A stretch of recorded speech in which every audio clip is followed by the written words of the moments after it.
Pada satu malam berlokasi di area parkir sebuah klub malam, terlihat satuan dari unit intelijen kepolisian yang sedang melakukan misi pengintaian terkait informasi yang mereka dengar bahwa di sana akan ada transaksi jual beli narkoba.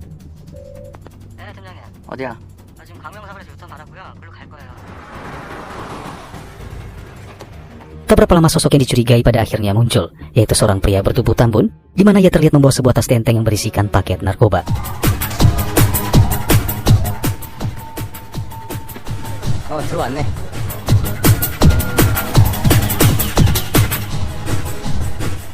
Mengetahui hal itu, Detektif Kim, yaitu sang komandan kepolisian, segera membangunkan anggotanya yang masih tertidur, menyuruh mereka agar segera bersiap-siap masuk ke dalam sana untuk menangkap pria yang bertubuh tambun sekaligus menyita barang bukti. 야, 준비들 하자. 어미새는 잡고 새끼새는 놔준다. 먹이 전달하는 거 확실하게 보고 움직여. Di dalam sana si pria tambun ternyata menyerahkan tas yang dibawanya kepada seorang pelayan yang bekerja di klub malam tersebut, sehingga bisa diasumsikan bahwa si pelayan ini merangkap sebagai kurir atau perantara yang ditugaskan untuk mengantarkan barang haram kepada para pembeli. Dan tepat di saat tas itu berhasil berpindah tangan, terlihat seorang wanita yang merupakan penari striptis yang baru saja selesai melakukan pekerjaannya, di mana ia berjalan memasuki ruangan loker untuk berniat segera pulang setelah berganti pakaian. Tak berapa lama sang kurir pun memasuki loker yang sama untuk berganti pakaian sebelum berangkat mengantarkan tas tersebut. Namun ia tidak menyadari bahwa seseorang sedang bersembunyi di balik tumpukan pakaian yang berada tepat di belakangnya, yang ternyata adalah wanita penari striptis yang memang sudah merencanakan untuk mencuri paket narkoba tersebut.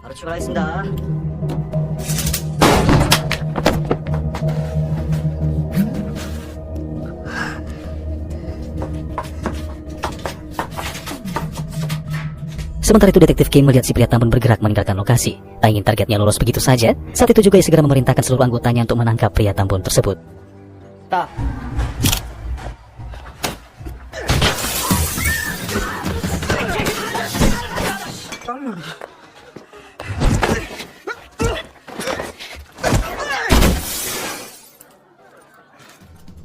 Setelah berhasil meringkus si pria tambun dengan tangannya sendiri, Detektif Kim tampak kecewa dan sangat kesal saat mengetahui bahwa isi tas yang akan jadikan barang bukti telah raib dicuri oleh seorang wanita.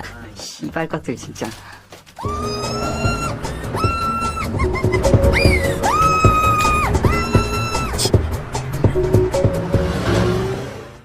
Di keesokan harinya di sebuah tempat yang jauh dari hiruk pikuknya kota, kita akan diperlihatkan dengan seorang pria berjaket hoodie bernama Taisik yang sedang membeli sebatang sosis dan juga beberapa tangkai bunga yang menarik perhatiannya.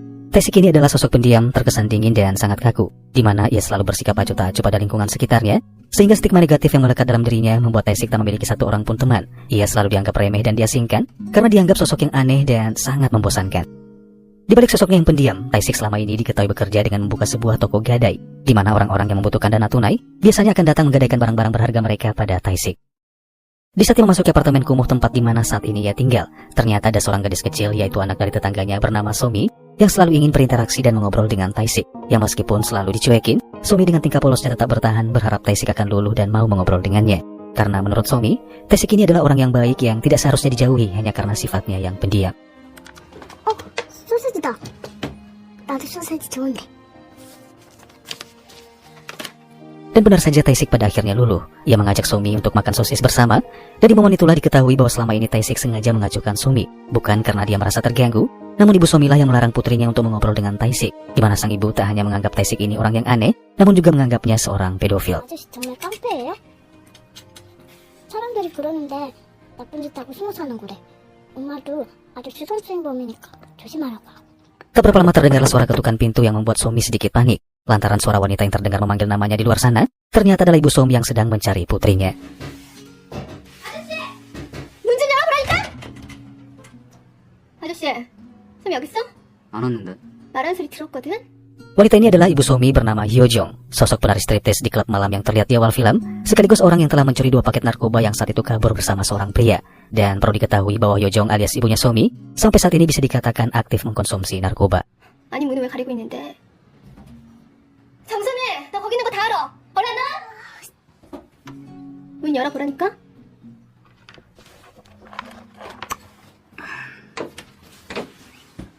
뭐야? 정말 없는 거야?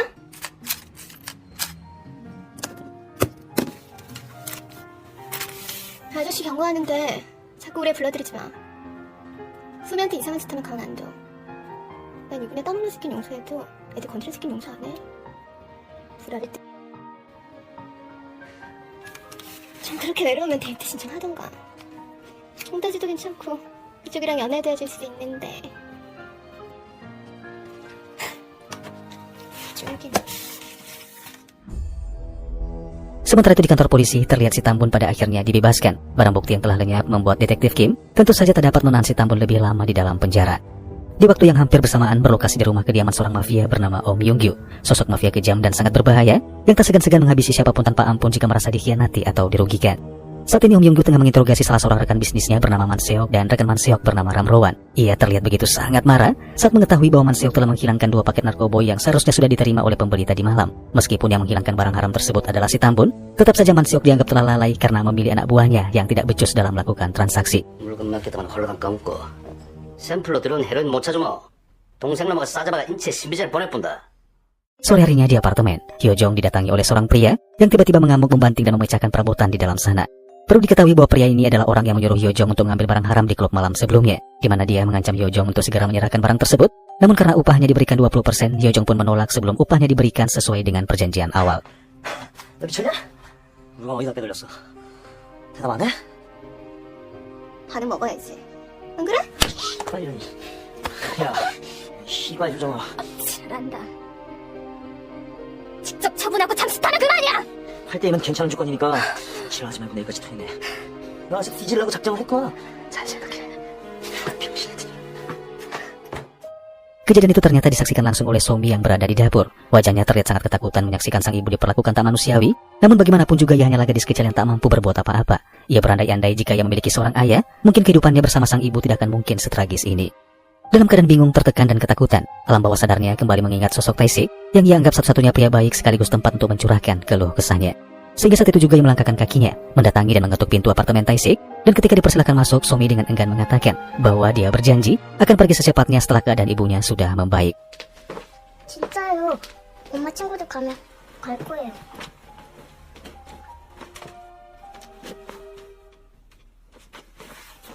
Meskipun selalu terlihat dingin bahkan tak begitu banyak berbicara, Tae-sik sebenarnya sudah menganggap Somi layaknya anaknya sendiri. Hanya saja ia tidak bisa menunjukkan rasa peduli secara nyata pada gadis kecil itu. Dalam lubuk hatinya yang merasa kasihan dengan Somi, ia juga sebenarnya tahu kalau ibunya Somi diperlakukan semena-mena oleh orang-orang biadab. Namun karena tidak ingin ikut campur, Tae-sik memilih diam, mencoba menjauhi masalah.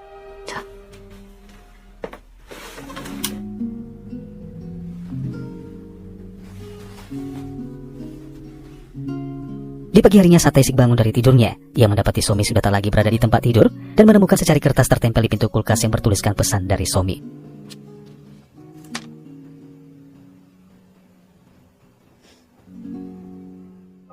Di pagi itu Tae-sik menaiki sebuah bis yang akan membawanya ke suatu tempat, dan di tengah perjalanan, ia tanpa sengaja menemukan perangkat MP3 milik Somi yang berada di dalam saku pakaiannya. Dan di saat mendengarkan musik itulah, terlihat Tae-sik tiba-tiba tersenyum sambil menatap jauh keluar jendela. Terlintas kembali tingkah lucu dan polos Somi beberapa hari terakhir, yang membuatnya merasa terhubung secara emosional yang bahkan sulit untuk dijelaskan. Tak berapa lama Tae-sik tiba di sebuah rumah yang dulunya penuh dengan tawa dan kehangatan, saat ia masih bersama Kim Yeon-soo mendiang istrinya. Dalam lamunannya terlintas kenangan akan kebersamaannya dengan sang istri. Senyum manis Kim Yeon-soo yang selalu terbayang membuatnya jatuh dalam kesedihan, terlebih-lebih saat matanya tertuju pada sepasang sepatu kecil yang tergeletak di samping foto mendiang istrinya itu. Sebelumnya dari sana, Tae-sik secara kebetulan menyaksikan seorang ibu setengah baya memukuli seorang gadis kecil. Dan betapa terkejutnya Tae-sik saat mengetahui bahwa gadis itu adalah Somi, di mana Somi dituduh telah mencuri tas milik anak laki-laki si ibu tersebut. Namun Somi bersikeras bahwa dia tidak melakukan seperti apa yang dituduhkan padanya. Dia menjelaskan bahwa tujuannya hanya ingin membandingkan tas murahan miliknya dengan tas milik anak si ibu, tanpa berniat mengambil atau mencuri tas itu. Suara kecil yang bergetar terlihat mencoba berusaha meyakinkan kedua polisi yang juga kebetulan berada di sana. Namun polisi-polisi itu seolah-olah tak mampu mengambil alih keadaan. Yang bisa mereka lakukan hanyalah meminta Somi agar sebaiknya memanggil kedua orang tuanya. 가방 안 훔쳤어요. 그냥 제 거랑 뭐가 다른지 본 것뿐이에요. 네 가방 없잖아, 이 거지야! 너 이거 어른 와야 해결돼. 어? 엄마 안 계셔? Somi melihat Tae-sik berada di sana seketika merasa tenang. Tanpa ragu ia menunjuk Tae-sik sembari mengatakan bahwa Tae-sik adalah ayahnya. Namun Somi terlihat sangat kecewa dan sedih saat mendapati kenyataan yang tidak sesuai dengan harapannya. Alih-alih menenangkan situasi, Tae-sik justru segera pergi meninggalkan lokasi tanpa peduli dengan Somi.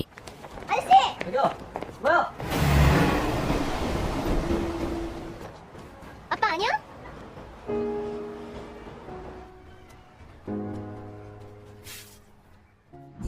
Di malam harinya kita akan diperlihatkan dengan seorang pria bernama Jong Seok. Seorang pria yang hidup dengan kemewahan dan pesta pora, yang tak pernah jauh dari wanita-wanita pemburu para pria berdompet tebal. Perlu diketahui pula bahwa Jong Seok ini adalah adiknya Man Seok, di mana kebetulan malam itu Man Seok menghubungi si adik untuk menginformasikan bahwa salah seorang anak buahnya telah berhasil menemukan seorang wanita berinisial H, yaitu orang yang telah mencuri narkoba milik sang mafia Mi Yong-gyu. 누구? 춤추는 년? Di saat yang hampir bersamaan berlokasi di sebuah toko, Tae-sik melangkah masuk dan secara kebetulan ia melihat Somi di dalam sana berdiri dengan wajah cemberut. Tae-sik kemudian mendekatinya berniat memberi nasihat agar Somi tidak lagi mencuri. Namun nasihat itu justru membuat Somi semakin kesal, di mana ia justru mengambil sebuah barang dan segera kabur dari toko itu. Tae-sik yang melihat hal itu tentu saja kaget, sehingga dengan terpaksa ia mengeluarkan sejumlah uang untuk membayar barang yang telah diambil oleh Somi. Namun si kakek penjaga toko terlihat santai tanpa terlihat kemarahan di raut wajah tuanya. Mendengar hal itu, Tae-sik mengernyit sebagai pertanda bingung, sehingga si kakek melanjutkan dengan mengatakan bahwa Somi bukanlah pencuri, dia hanyalah anak yang kesepian yang sedang mencari perhatian yang tak pernah ia dapatkan. 방금 가져온 거 얼마예요? 나도 애들은 원래 훔치기도 하면서 그런 거야. 내가 맨날 혼자 놀잖아. 달라바들처럼 자주 좀 데리고 가. Langkah Somi berhenti tepat di gang sempit saat mengetahui Tae-sik terus mengikutinya. Dengan mata sembab, ia mengungkapkan rasa kecewanya pada Tae-sik, seseorang yang selama ini ia anggap tulus dan baik, namun ternyata mengabaikannya di saat ia sedang membutuhkan pertolongan. Di saat itu Somi beranggapan bahwa Tae-sik malu jika orang-orang tahu dia bersama seorang anak kecil seperti dirinya. Namun meskipun demikian, Somi tidak bisa membenci Tae-sik, karena baginya Tae-sik adalah satu-satunya orang yang ia sukai dan tidak akan pernah mungkin bisa ia benci. 네, 이렇게 주세요. 돈 없으니까 이거 드릴게요. 내 보물카드. 뭐든 다 이겨. 아저씨도 제가 창피하죠. 그래서 모른 척했죠. 그래도 안 미워요. 아저씨까지 미워하면 내가 좋아하는 사람이야. 여기가 막 아파요. 그니까 안 미워할래. Setibanya di rumah, Somi yang baru saja membuka pintu seketika kaget dan terlihat begitu sangat ketakutan saat mendapati sang ibu tengah disekap oleh Jeong-seok. 엄마?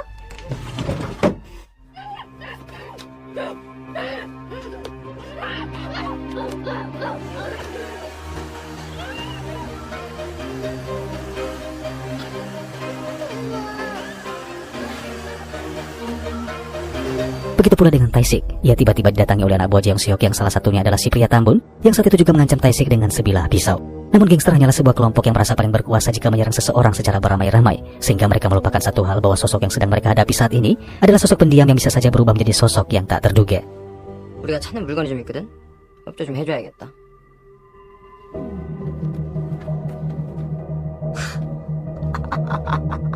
아, 나 이 씨발 누굴 동네 양아치로 하나.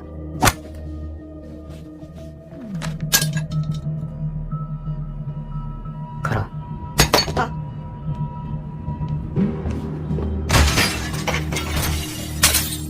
찾았냐? 그게요. 여기 상황이 좀 골 때리게 됐네. Jeong-seok mendengar keributan dengan segera menyuruh Ramrowan untuk mengecek apa yang sebenarnya terjadi di atas sana. Dan sesampainya di sana, Ramrowan memberikan ponselnya pada Tae-sik, menyuruh Tae-sik untuk berbicara secara langsung dengan Jeong-seok. Di seberang sana, Jeong-seok mencoba bernegosiasi dengan Tae-sik, meminta Tae-sik agar menyerahkan tas kamera yang digadaikan oleh Hyung-jong beberapa hari yang lalu, di mana dalam tas itulah Hyung-jong selama ini menyimpan paket narkoba yang dicurinya itu. 아저씨 누구셔? 전당포 털건 번지 수장 찾았어. 신고하겠으니까 그냥 가라. 이말 졸라 그러네. 좋아, 물건만 찾으면 살려서 줄게. 박효정이라고. 어제 거기다 물건 잡히는 데가 있거든. 카메라 가봐. 그거 내놔. 전당포는 하루 지나도 반달이 잡았는다. 원금 8만 원에 사고자 1,600원. 본인이 갖고 와야 들어준다. Tae-sik yang pada awalnya mencoba bertahan dengan tidak memberikan tas tersebut, pada akhirnya dengan terpaksa menyerahkan kepada anak buah Jeong-seok setelah mengetahui Somi dan ibunya sedang berada di bawah ancaman. 그러세요? 네, 몰랐네. 근데 어떡하나? 야, 말해봐.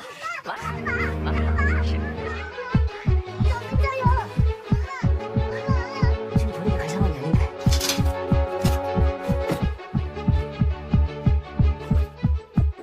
Namun siapa sangka, setelah mereka mendapatkan apa yang mereka cari, Ramrowan tiba-tiba menembak si tambun hingga berpindah alam saat itu juga.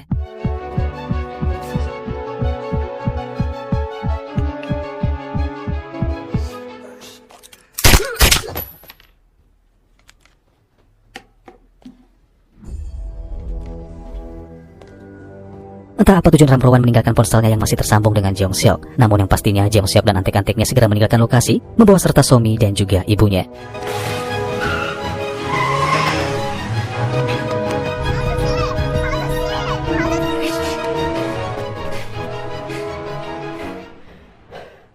Sementara itu di dalam mobil anak buah Jeong-seok, meskipun telah berhasil mendapatkan barang haram tersebut, nyatanya mereka mulai terlihat gentar setelah menyadari bahwa Tae-sik memiliki kemampuan di atas orang normal.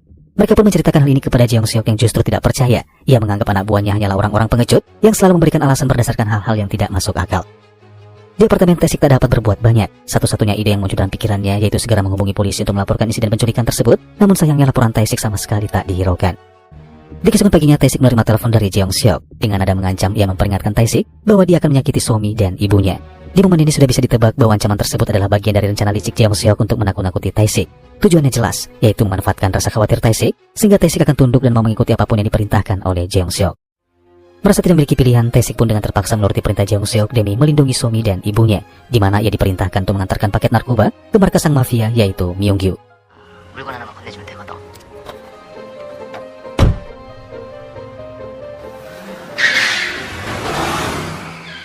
Namun tanpa sepengetahuan Tae-sik, Jeong-seok dan saudaranya yaitu Man-seok sedang merencanakan balas dendam terhadap Myung-gyu sang mafia kejam lantaran Man-seok tidak terima diperlakukan kasar oleh Myung-gyu beberapa hari yang lalu. Adapun rencana mereka kali ini bertepatan dengan datangnya seorang mafia dari China yang akan bertemu dengan Myung-gyu.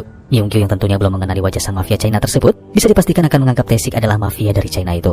Dan inilah rencana busuk Man-seok dan saudaranya. Mereka berdua sengaja mengirim Tae-sik ke sana untuk menjebak Myung-gyu, di mana mereka juga menelpon polisi dengan memberikan informasi bahwa Myung-gyu sedang bertransaksi dengan seorang kurir yang tak lain adalah Tae-sik itu sendiri. 분당 다일라 골프장으로 가 오명규 사장을 찾아. 전달 시간은 정확히 6시. 하나 끝난 대로 해놓을 거야.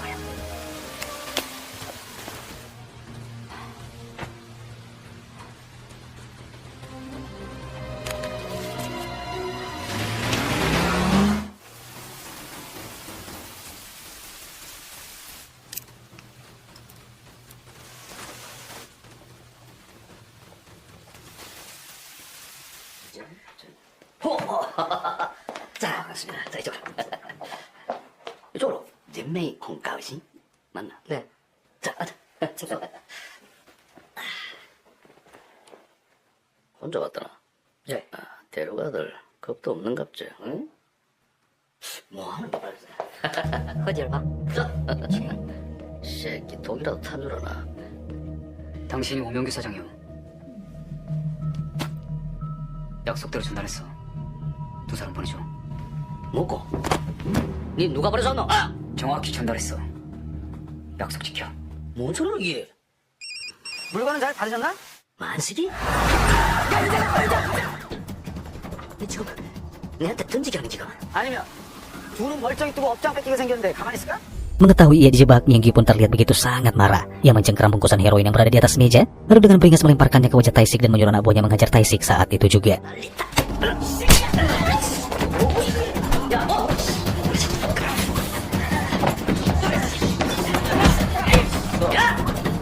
아버지한테 던져줘.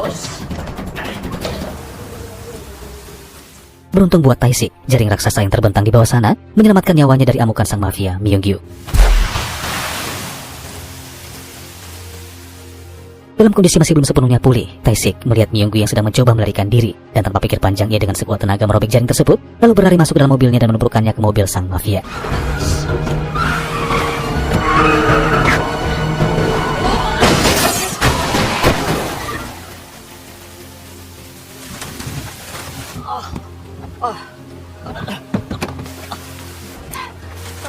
Di saat Tae-sik keluar dari mobil berniat untuk mengejar Myung-gyu masih mencoba berusaha kabur. Langkahnya seketika terhenti saat melihat bagasi mobilnya yang terbuka, berisikan sesosok jasad wanita yang tak lain adalah Hyojong, ibunya Somi.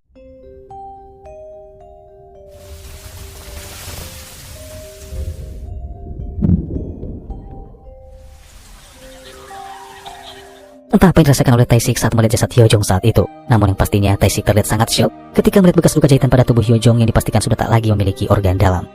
Meskipun demikian, Tae-sik terlihat tidak sedikit pun memalingkan pandangannya pada jasad Hyojong yang masih berada di bagasi mobil. Isi pikirannya dipenuhi oleh tanda tanya tentang bagaimana nasib Somi, bertanya-tanya apakah gadis kecil itu juga bernasib yang sama seperti ibunya. Singkat cerita, saat sudah berada di kantor polisi, Tae-sik yang saat itu sedang diinterogasi oleh seorang detektif bernama Detektif Park, tanpa sengaja melihat kartu keberuntungan pemberian Somi beberapa malam yang lalu. Namun tak kenapa saat Tae-sik melihat kartu tersebut, sebuah energi positif seolah-olah merasuki dan membangkitkan semangatnya, bahkan dia mendapatkan inspirasi dari tulisan-tulisan yang ada di kartu itu. Sampai pada akhirnya di saat Detektif Park memberikannya makanan, Tae-sik yang tangan kirinya diborgol pada tiang penyangga kursi, mengatakan kepada Park bahwa dia biasa menggunakan tangan kiri untuk beraktivitas termasuk saat makan. Mengetahui hal itu, Detektif Park pada akhirnya melepaskan borgolnya, membiarkan Tae-sik makan terlebih dahulu, sebelum melanjutkan kembali interogasi yang sempat tertunda. Sementara itu Detektif Kim dan salah seorang anggotanya memasuki apartemen milik Tae-sik, di mana kedatangan mereka ke sana untuk mencari sesuatu yang kemungkinan bisa dijadikan barang bukti. Namun betapa kagetnya mereka saat melihat sesosok jasad tergeletak di dalam sana yang tak lain adalah jasad si Tambun. Sehingga saat itu juga Ki mencoba menghubungi Park yang berada di kantor polisi. Namun sayangnya yang mengangkat telepon tersebut adalah si penerjemah Myung-gyu yang terlihat begitu sangat ketakutan. 여보세요? 뭐야? 너 누구야? 아니요, 저는 알바생인데요. 박형사 어딨어? 살려주세요. Dan seperti yang kita lihat bahwa si penerjemah ini terlihat sangat ketakutan lantaran ia baru saja menyaksikan Tae-sik melakukan hal yang sangat brutal yang hanya dalam hitungan detik yang mampu melumpuhkan detektif Park hingga terkapar di lantai. Beralih ke lokasi lain di mana terlihat seorang nenek-nenek yaitu salah seorang pelaku kriminal yang bekerja pada Manseok, di mana dia ditugaskan untuk mengarahkan bocah-bocah yang diculik oleh Manseok untuk nantinya dijadikan sebagai kurir narkoba. Dan tepat di malam ini anak buah Manseok menyerahkan Somi pada si nenek. Somi dimasukkan ke dalam sebuah gudang bersama bocah-bocah lainnya hingga membuat Somi terlihat begitu sangat ketakutan. 엄마 보러 가야지.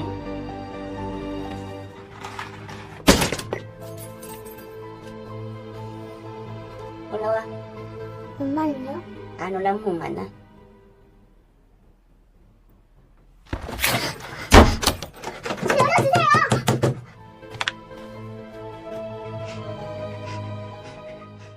Sementara itu Tae-sik yang sudah berhasil kabur dari kantor polisi, saat itu juga yang mengobrak-abrik tempat sampah untuk mencari ponsel yang ditinggalkan Ramrowan beberapa waktu yang lalu, di mana berbekal ponsel tersebut, Tae-sik berharap dapat menemukan keberadaan Somi. Di saat yang bersamaan Tae-sik memutuskan mendatangi sebuah tempat penjualan ponsel ilegal. Kedatangannya di sana bermaksud meminta informasi, mencoba mencari tahu identitas pemilik ponsel tersebut. Namun siapa sangka, alih-alih memberikan informasi pada Tae-sik, sang pemilik toko justru memerintahkan anak buahnya untuk menghabisi Tae-sik saat itu juga. 뭐요? 짭세요?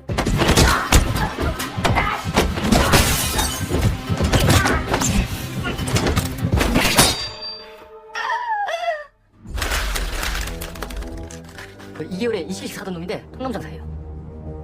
간이랑 콩팥 심장 소개시켜주는 거예요. Setelah berhasil mendapatkan informasi, tanpa pikir panjang, Tae-sik segera mendatangi alamat yang tertera pada kartu nama tersebut, di mana setibanya di sana Tae-sik pun menyadari bahwa alamat tersebut adalah sebuah klub malam. 생명연장의 꿈이라는 게 요구르트나 냅다 처먹는 거야. 아이 언니 어디 있다는 건 말해줘. Di saat ia akan segera memasuki gedung, Tae-sik tanpa sengaja bertemu dengan Manseok yang sama sekali belum dikenalnya. Sementara Manseok yang sudah mengenali sosok Tae-sik, saat itu juga ia menghubungi adiknya yaitu Jong-seok, menyuruhnya untuk segera pergi dari gedung itu. 또 어디 있어? 제가 담배가 좀 심해가지고. 일로 오세요.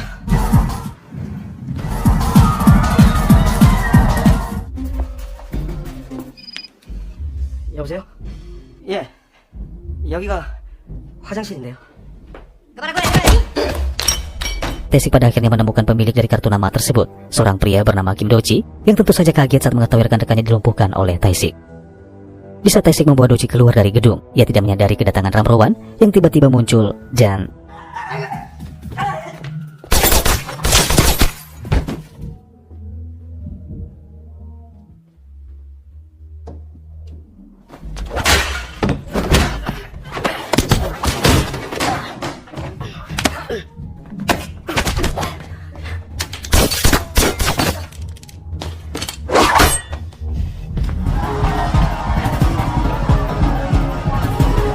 kedatangan detektif Kim membuat Manseok dan Ramrowan mengambil kesempatan untuk segera kabur. Begitu pula dengan Tae-sik, yang meskipun dia berlari tertatih-tatih menahan luka tembak di perutnya, ia berhasil masuk ke dalam mobil dan segera meninggalkan lokasi itu. 여보세요? 손도 그렇게 했냐? 니들은 내일만 보고 살지. 어? 내일만 사는 놈은 오늘만 사는 놈한테 죽는다. 뭐라는 거야 이 비용신이? 얼마나 적 같은 건지 내가 보여줄게. Malam itu Tae-sik kehilangan banyak cairan merah akibat lukanya yang cukup parah. Dalam kondisi sedang tidak baik-baik saja, Tae-sik pada akhirnya memutuskan mendatangi kediaman rekannya yang ternyata dulu pernah bersama-sama bertugas di kesatuan pasukan khusus. Rekannya tersebut diketahui bernama Dalso. Sejak pensiun ia bekerja sebagai supir truk dan dengan alat sederhana ia berusaha mengeluarkan peluru yang bersarang di perut Tae-sik.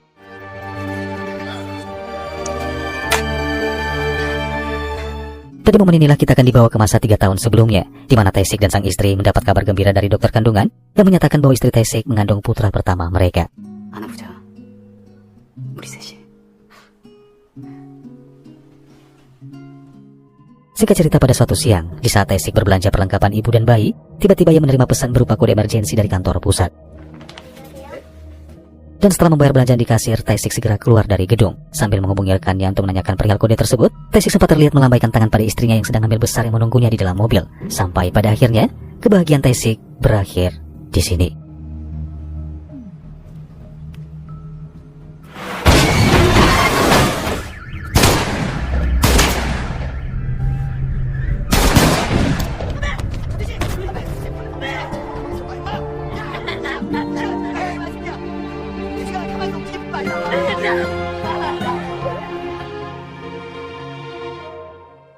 Di pagi hari saat Tae-sik tersadar, saat itu juga ia memutuskan untuk segera mencari keberadaan Somi, di mana ia meminta bantuan Dalso untuk mencarikan beberapa perlengkapan senjata yang ia butuhkan. Namun pada awalnya Dalso tidak menginginkan Tae-sik melakukan hal senekat itu, karena bagaimanapun juga ia tidak ingin Tae-sik mati sia-sia hanya demi seorang bocah yang sama sekali tak memiliki hubungan apa-apa. Secara tidak langsung memperingatkan Tae-sik agar jangan pernah kembali ke dunia yang sudah ia tinggalkan. Namun Tae-sik yang sudah membulatkan tekadnya untuk tetap mencari keberadaan Somi, membuat Dalso pun tak lagi memiliki pilihan selain memenuhi permintaan Tae-sik sahabatnya itu. 옆구리에서 빼낸 총알 2cm만 높아서도 죽었어. 찾을 사람이 있어. Di malam harinya Tae-sik mulai menyiapkan rencana dan strateginya dengan sangat matang, yang tentunya untuk memburu Man Seok dan saudaranya, dan semua orang yang terlibat atas penculikan Somi dan juga kematian Nyonya Hyojong.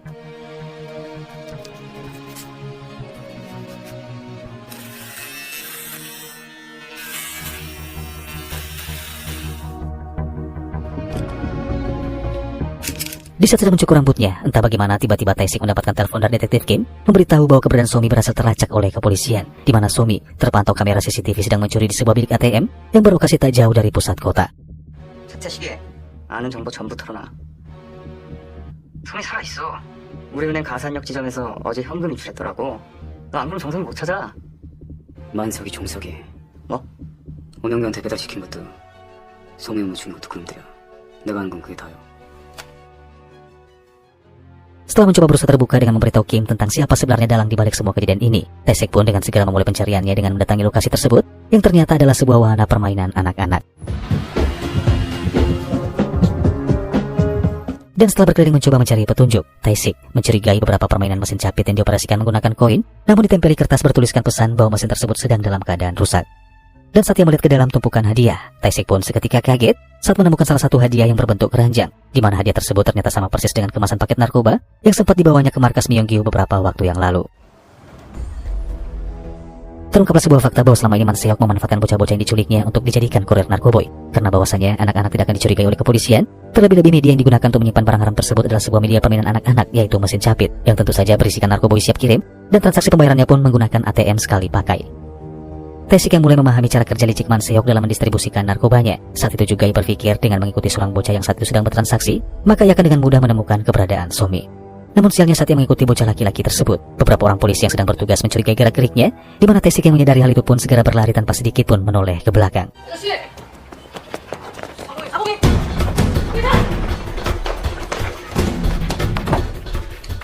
Di saat mencoba bersembunyi dari kejaran polisi itulah, Tae-sik melihat si bocah memasuki sebuah mobil van berwarna krim. Tak ingin kehilangan jejak yang menjadi peluang satu-satunya yang dapat membawanya ke lokasi tempat di mana Somi berada. Tanpa pikir panjang, Tae-sik memutuskan nekat melawan polisi yang mencoba menangkapnya.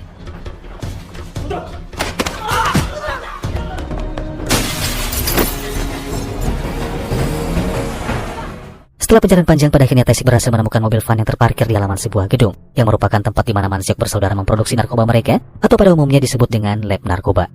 Dan berbekal sebuah lentera, Tae-sik pun perlahan masuk ke dalam sana dan menemukan sebuah ruangan yang berisikan bocah-bocah yang sedang bekerja, bahkan salah satu di antaranya dalam kondisi tak sadarkan diri.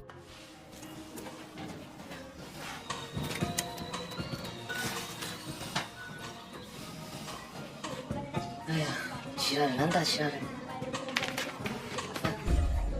Di saat melihat salah seorang pria yang menggunakan jaket berwarna putih, emosi Tae-sik seketika meluap saat mengetahui bahwa pria itu adalah Jeong Seok, yaitu dalang di balik penculikan Somi. Dan tanpa membuang-buang waktu, Tae-sik yang sudah tak tahan lagi melihat kekejian yang dilakukan oleh manusia-manusia biadab di dalam sana, saat itu juga menghabisi satu persatu para berdebah, menyisakan Jeong Seok seorang diri.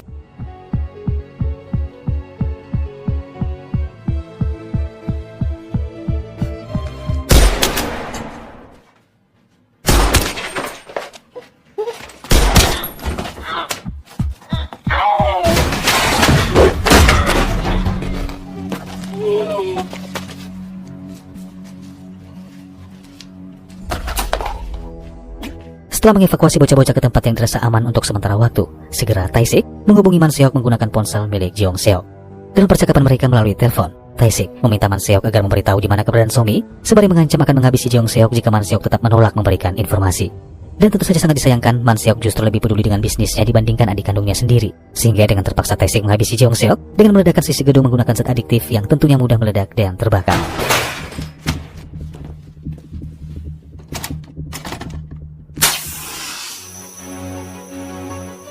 왜? 그 어린 것들이 그렇게 죽었어도 국경을 떠들게 된다는 거. 장기를 꺼냈지. 가는 충청도로, 눈은 경상도로, 내가 그랬어. 그 애들한테 사과를 했어야 해. 이발놈아, 너 나한테 무슨 일 생기면 다시 못 봐. 알아? 성희를 찾아도 너희 둘은 죽는다.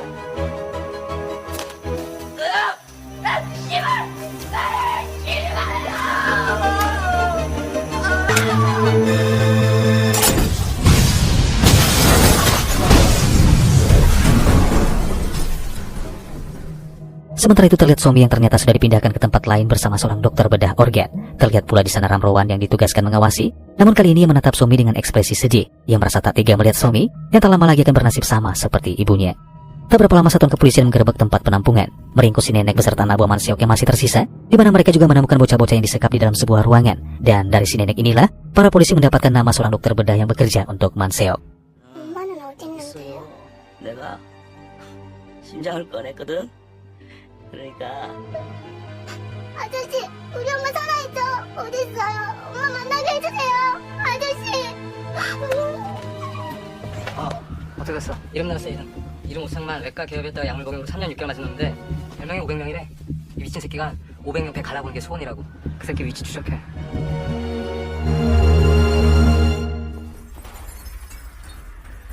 갖고 있어. 엄마한테 가야지.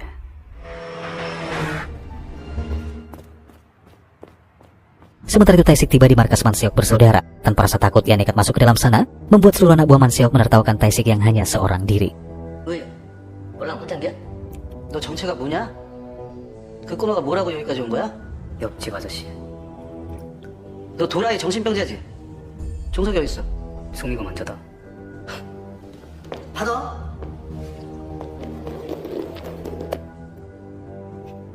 Di saat melihat isi tabung yang berisikan bola mata seseorang, Taesik seketika terlihat begitu sangat marah, di mana ia berpikir bahwa bola mata itu adalah milik Somi.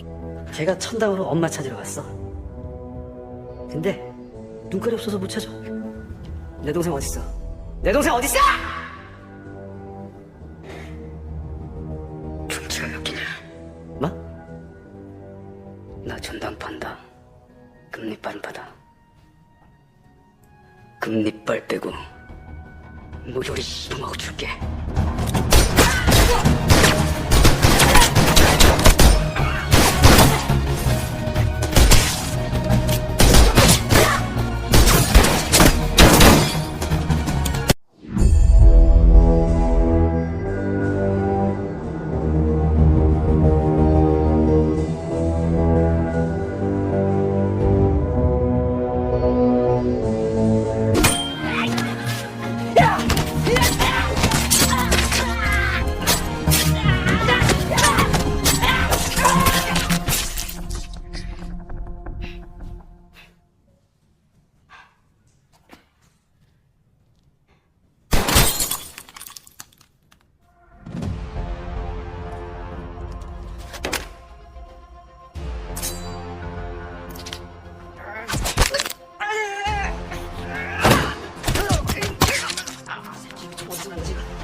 빨리 챙겨.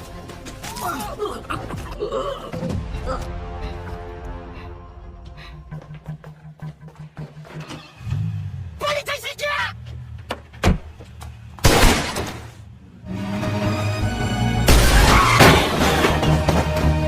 야이씨!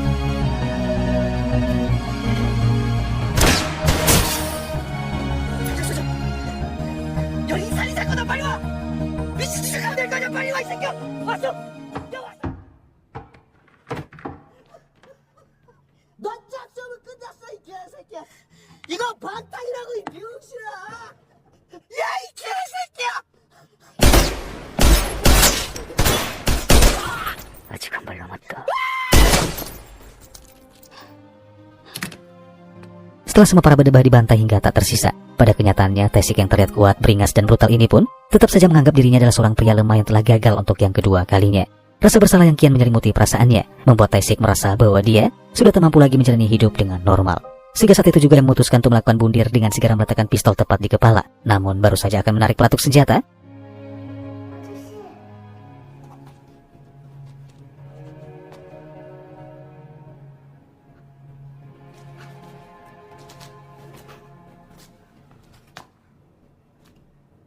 아저씨 나 구하러 온 거예요? 맞죠? 나 구하러 온 거 맞죠? 오지마. 병도.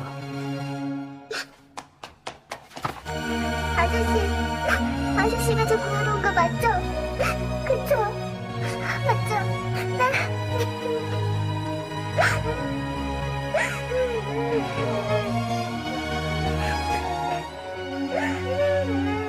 Di akhir film, Taesik memutuskan menyerahkan diri, bertanggung jawab atas pembantaian yang telah ia lakukan, namun setidaknya mampu menjalani hidup normal dengan tenang meskipun di dalam penjara.